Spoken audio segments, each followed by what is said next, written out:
Episteli èkìnní ti Pọ́ọ̀lù àpọ́stélì ti àwọn ará Tẹsalóníkà orí 4 ó bẹ̀rẹ̀ láti ẹsẹ̀ kìíní títí fún ìkejìdínlógún. Bíbélì kíkà lédè Ìjẹ̀bú pẹ̀lú Olúṣẹ́gun Ládébùwà.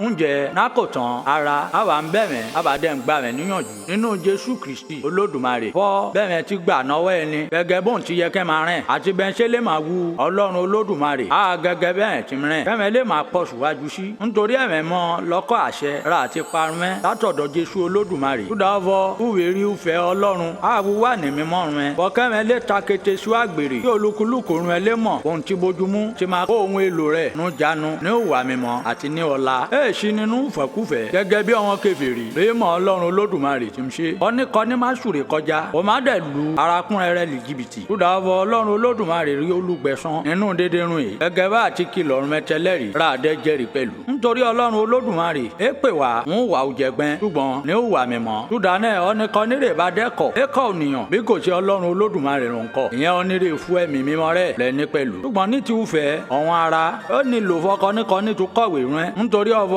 àti kọ́mẹ́ tí kàrà rẹ̀ látọ̀dọ̀ Ọlọ́run Olódùmarè wá láti máa fẹ́ràn ara rẹ̀ nítòótọ́ ẹ̀mẹ̀dẹ́m ṣe sí dédé ọ̀wọ́n ara dé eva ní dédé Makedonia àmọ̀ṣá àbá ń bẹ̀mẹ̀ ara kọ́kẹ́ máa bùsùn iwájú sí àti ọ̀vọ́ kẹ́kọ́ láti ródo náyè rẹ̀ kẹ́gbẹ́jẹ́ láti gbọ́ tí ara rẹ̀ kẹ́fọwọ́ rẹ̀ ṣiṣẹ́ gẹ́gẹ́ bá àti pàṣẹ rẹ̀ kẹ́ lè máa rẹ́ ìrìn rè bójúmú nẹ́sẹ̀ tí ọmọ rẹ̀ bá nóde kẹ́ má bàa ṣaláì ní runkunrun àmọ̀ṣá àbábẹ̀ kẹ́mẹ̀ jẹ́ òpè ara ní ti ọmọ rẹ̀ ti sùn kọ́kẹ́ má bọ́kàn jẹ́ gẹ́gẹ́ bọ́ wọn lómùrẹ̀ rẹ̀ nẹ́ òrètí nítorí káàbá gbàgbọ́ ọ̀fọ̀ Jésù kú ó dẹ́ palẹ̀ bá gẹ̀lẹ́ Ọlọ́run Olódùmarè ó máa ń rún dédé ọmọ rẹ̀ sù pẹ̀lú Jésù Kristi ó máa ń rún wọn palẹ̀ pẹ̀lú nítorí nrún ìràbà ń gbirun nípa ọ̀rọ̀ Ọlọ́run Olódùmarè fọ́ àbárè wà nàyè rè ṣẹ́kù nẹ́yìn dé ó padàbọ̀ Olódùmarè ẹni ó ti lè wù kò rí á ní ṣáájú àwọn rẹ̀ sù nítorí Ọlọ́run Olódùmarè kíkà rẹ̀ ó máa sọ̀kalẹ̀ náà tó àjùlé ọ̀run wa tó ń tún gbé rárá pẹ̀lú ohun olóríkó ọ̀wọ́n áńgẹ́lì àti pẹ̀lú pè Ọlọ́run Olódùmarè ọ̀wọ́n òkú nínú Kristi Jésù rè má kọ́ palẹ̀ náà dé náírà dẹ́ máa gba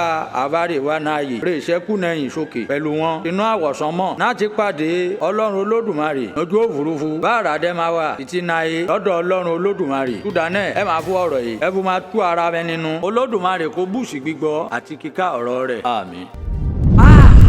Bíbélì dùn ká lédè Ìjẹ̀bú pẹ̀lú Olúṣẹ́gun Ládébùwà.